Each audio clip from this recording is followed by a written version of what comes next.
Global Forest Watch has a simple underlying premise.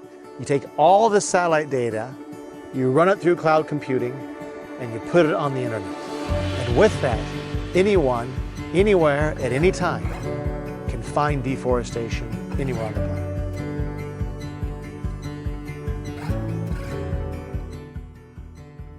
A lot of information is out there. By the time it's published and made accessible, if that happens, it's out of date. It's years and years out of date. This monitoring of all the world's forests actually started at DeBry in the 1990s.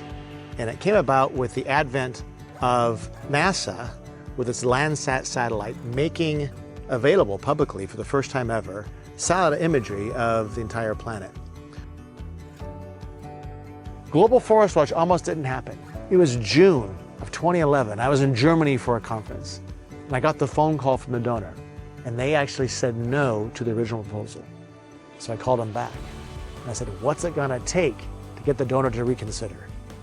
And they told me, get big tech on your side. And the name they gave me was Google.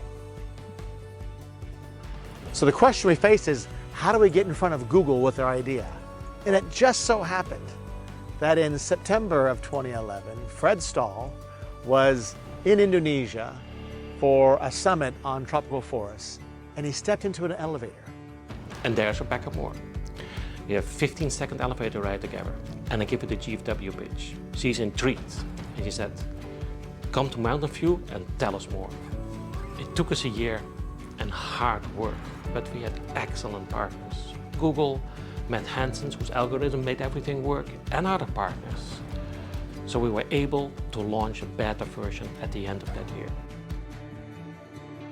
I had to take a deep breath because I could feel just that emotion was about to boil over. And I was like, oh no, I'm gonna cry. I can't do that. Took a deep breath and then went through my presentation. The room went silent.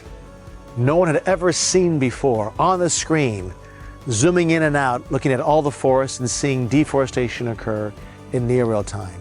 And when the head of sustainability at Nestle stepped up and said, I was going to tell you that I can't do deforestation-free supply chains because I don't know where the deforestation is occurring, but because of what I just saw, I'm going to change my story because now I can. At that moment, I knew we were on to a breakthrough. It was an absolutely incredible moment, and it worked perfectly. And Rebecca Moore from Google came up to me later on in the day and said, do you realize how many people are actually on the system and using it? We're well up into the tens and tens of thousands of people. And I think by the next day it was getting close to 1 million. Researchers were able to show for the first time that indigenous people are the best protectors of forests, better than protected areas, better than the governments, better than environmental groups. They could take the Global Forest Watch data sets and show that definitively for the first time. Companies ranging from Cargill to Unilever to Nestle to banks are using Global Forest Watch to actually ensure that deforestation is out of their supply chains for beef, soy, palm oil, or cocoa. Es un impacto muy grande en la lucha por la defensa de los territorios y de los bosques. Uno de los momentos en los que podemos ver mucho más poder en comunidades y pueblos indígenas utilizando el Global Forest Watch es cuando uno los puede escuchar hablando de las propias cifras de su territorio. We were able to work with Indonesian partners and the government there to produce a system that each day was documenting which companies had the most fires on their land. And that led to immediate repercussions for those companies. Threats of lawsuits, threats of arrest for the executives, their images, severely tarnished. The Wall Street Journal, Bloomberg were covering this day by day. It's kept us at the forefront of being the convener of all the relevant players that are needed to drive change.